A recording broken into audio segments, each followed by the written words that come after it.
এই ফ্যাসিস্ট সরকারের পতনের জন্য আজকে দেশের মানুষ সবাই ঐক্যবদ্ধ হয়ে আজকে আমরা পথে নেমেছি এবং দেখতে পাচ্ছেন হাজার হাজার মানুষ আজকে উজ্জীবিত এবং এই সরকারের ফ্যাসিস্ট সরকার হাসিনার পতন না হওয়া পর্যন্ত আমরা রাজপথ ছাড়বো না এবং রাজপথে আমরা আছি।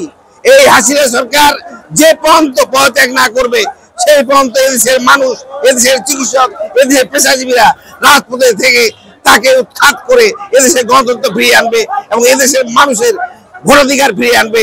এই প্রত্যাশা নিয়ে আজকে লক্ষ লক্ষ মানুষ রাস্তায় নেমেছে এবং আমরা রাস্তায় থাকবো, এই আশা আমাদের প্রত্যেকের।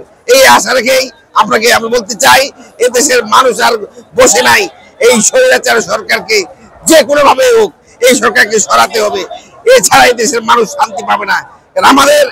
আমাদের দাবি এই সরকারকে পতন ঘটিয়ে গণতন্ত্র ফিরিয়ে আনতে হবে এবং মানুষের ভোটাধিকার ফিরিয়ে আনতে হবে, এটি আমাদের প্রত্যাশা।